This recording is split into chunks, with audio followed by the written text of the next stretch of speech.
নমস্কার, স্বপ্নাবিক নিউজ নেটওয়ার্কে স্বাগত। বিজেপির কেউ এলে গাছে বেঁধে রাখুন। বড়নগরে ভোটার লিস্ট নিয়ে বাড়ি বাড়ি গিয়ে সাধারণ মানুষদের এই নিদান দিলেন বড়নগর পৌরসভার সিআইসি মেম্বার অঞ্জন পাল। দেখুন সেই ছবি। ভোটার তালিকা থেকে নাম বাদ দেওয়ার চেষ্টা হলে প্রতিবাদ হবে এবং কোনো অবস্থায় যদি বৈধ ভোটার বাদ যায় তাহলে বিজেপির কোনো কর্মী এলে তাকে গাছের সাথে বেঁধে রেখে দিন। একদম এই জায়গায় কোনো কম্প্রোমাইজ হবে না। আজ থেকে বাড়ি বাড়ি পৌঁছে যাবেন বিএলওরা। তার আগে জনপ্রতিনিধির এহনো নিদান সহজভাবে দেখছেন না রাজনৈতিক বিশ্লেষকরা। বিজেপি কর্মীদের কেন বেঁধে রাখা বা আটকে রাখার নিদান দিচ্ছেন অঞ্জন পাল, এ প্রশ্ন করতেই তার সাফ জবাব, তিনি মমতা বন্দ্যোপাধ্যায় এবং অভিষেক বন্দ্যোপাধ্যায়ের নির্দেশে কাজ করছেন। দাদা, আমরা বাঁধবো না। যদি সাধারণ মানুষ যাদের ভোটার বাদ যাবে তারা যদি আটকে রাখে তার দায়িত্ব তো আমরা নেব না। যদি যাদের বৈধ ভোটারের নাম তালিকা থেকে বাদ যাবে, নির্বাচক তালিকা থেকে, তাহলে স্বাভাবিক কারণেই তারা যদি কোনো কারণে ক্ষিপ্ত হয়ে জনরোষ তৈরি করে, তাদের বিরুদ্ধে যদি ব্যবস্থা নেয়, তাহলে সেটা দায় এবং দায়িত্ব সেই বৈধ ভোটার যাদের নাম কেটে দিয়েছিল তারা। 2002 সালে মার্ক্সবাদী কমিউনিস্ট পার্টির নেতৃত্বাধীন বামফ্রন্ট সরকার এই পশ্চিমবাংলায় যখন ক্ষমতায় ছিল তখন 2002 সালে বহু বৈধ ভোটারের নাম বাদ দিয়ে দিয়েছিল। আজকে 2002 সালের তালিকায় তাদের নাম পাওয়া যাচ্ছে না। তার উত্তর, তার কৈফিয়ত কে দেবে? বিজেপি দেবে? সিপিএম দেবে? স্বাভাবিক কারণে প্রত্যেকটা ক্রিয়ার একটা প্রতিক্রিয়া আছে। আমরা যারা তৃণমূল কংগ্রেস করি, আমরা দলের নির্দেশ পালন করব। আমরা বৈধ ভোটার যদি বাদ যায় তার বিরুদ্ধে একদম সর্বোচ্চ নেতৃত্বের নির্দেশ অনুযায়ী যা ব্যবস্থা গ্রহণ করবার সমস্ত রকম ব্যবস্থা আমরা গ্রহণ করব। ভোটারদের ভয় দেখাচ্ছে কাউন্সিলর অঞ্জন পাল। পরিবর্তে গোটা বিষয়টি নির্বাচন কমিশনের দৃষ্টি আকর্ষণ করার কথা জানালেন বিজেপির উত্তর শহরতলির সভাপতি চণ্ডীচরণ রায়।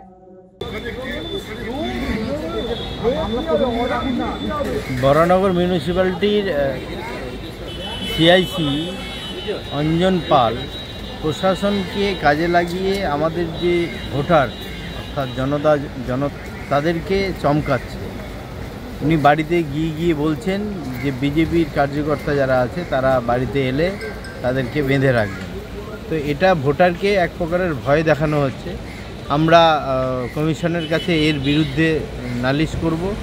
আর প্রশাসনকে কাজে লাগিয়ে তৃণমূল যেভাবে সমস্ত ভোটারদের একটা চমকানোর কাজ করছেন, কয়েকদিন আগে এসে তাদের যে যুবরাজ, সেই যুবরাজও চমকে গেছেন পানিহাটিতে।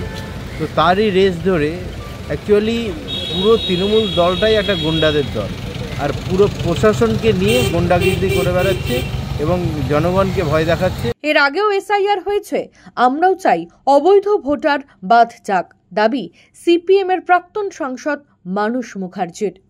এটা তো আমরা প্রথম থেকেই বলছি।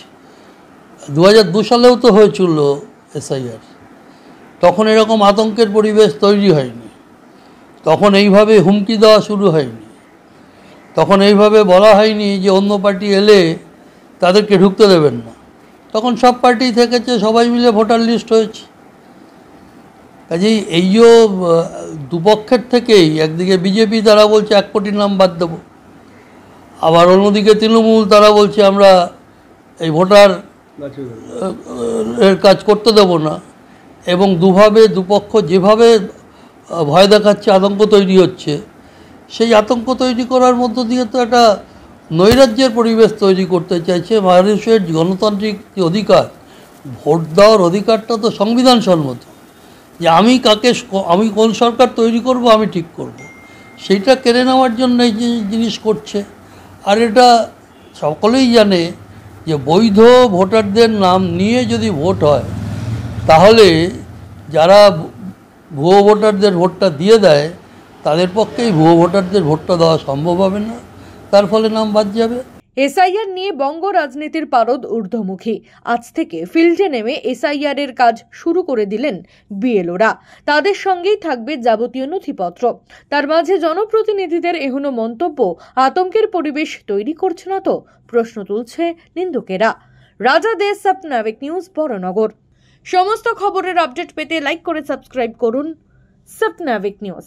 সেই সঙ্গে বেল বাটন প্রেস করতে ভুলবেন না। আপনাদের একটা সাবস্ক্রিপশন আমাদের জন্য অত্যন্ত মূল্যবান। একই সঙ্গে ফলো করুন আমাদের হোয়াটসঅ্যাপ চ্যানেলটিও। জয় হিন্দ।